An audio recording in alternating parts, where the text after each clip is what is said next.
and got really excited about giving them different kinds of mushrooms. And the bears just kind of went, no. You know, I like to say I feed 3,000 toddlers. My name is Dr. Jennifer Watts. I'm the Director of Nutrition here at Chicago Zoological Society Brookfield Zoo. And today we're here to talk about zoo nutrition and feeding the animals. My job is to design the diets for our animals on a daily basis. Mostly what I do is I do the science behind the nutrition. If you don't have a good nutritional background, body systems will start to shut down and they won't work. I look at nutrients and nutrient composition and try to find the best items that we have available to us to be able to provide our animals with the healthiest diet that they would normally get in the wild.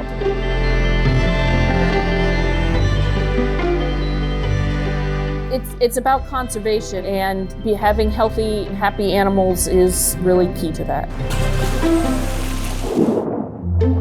We have over 350 species, and that equates out to over 2,500 actual individual animals. Not that I brag about this very much, but I know pretty much every animal's name, just simply because I see them as individuals. And I have to design diets for them specifically. I have to know what each animal prefers, what their specific situation is in life, what physiological state are they in, are they young, active animals, are they geriatric? It's not just I feed a species and every animal in that species gets the same diet. We have to tailor the diets not only for them as a species, but for them as an individual as well. Welcome to the commissary. This is our building where we store and process all the food for all the animals. We go through probably about 5,000 pounds of produce every week. The produce is all human quality. It comes from the same vendors that would supply your restaurants or your grocery stores. The only thing is that we don't need the extra fancy apples, but it's still all human quality, and we don't feed out anything that we wouldn't eat ourselves. I have a staff of 6, and they get here at 6 a.m. We have to be one of the first to be on site because we have to deliver the food for the animal care specialists to be ready to feed out the diets for that morning. We have 3 separate runs. One run does the deliveries and does all of the weighing of the bulk amounts of produce that we deliver. I have one person that works in the kitchen, and they do kind of all the smaller diets, more individual diets. And then we have a support run, which kind of does all the odds and ends every day.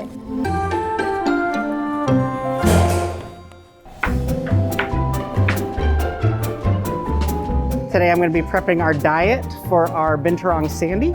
And we're going to do a little bit of a training treat, and then we're going to give him some of his regular diet as well.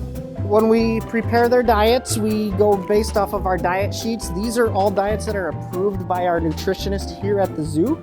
We work closely with her to figure out the proper nutrition that these animals need. So we do a nice balance of what they need versus what they want and what's reinforcing to them. Most of our animals we feed twice a day. It's kind of the same as how we eat multiple meals a day. The Binturongs will eat twice a day. So we're gonna put a little bit of his veggies and biscuits in the pan. We're gonna put a little bit of his protein in the pan, and this is gonna be his breakfast. So today we are feeding our 2 male echidnas. We've got Cappy, who's 14 years old, and Pokey, who is 47 years old. They are getting a form of the pangolin diet that our commissary makes. So they would naturally eat ants and termites as their primary diet. Our commissary formulates this diet for them that is supposed to be nutritionally similar to their diet in the wild. So one other thing that's important, especially in a zoo setting, is to find what your animal's favorite treats are in order to get them to consume something they may not want to consume, like medications or supplements or things that will benefit their health. So we've learned that our echidnas really love chicken baby food.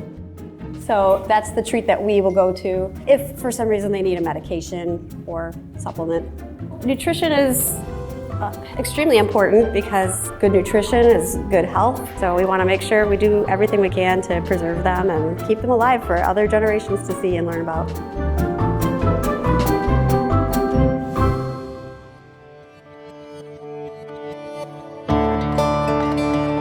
We were one of the first zoos to have a nutrition program in the United States. The animal care specialists here have professionally grown up with a nutritionist on staff. They know what I'm trying to accomplish. It's about conservation. It's about connecting the public with our animals to inspire conservation leadership and inspiring kids and adults the same to care about wildlife, and having healthy, happy animals is really key to that.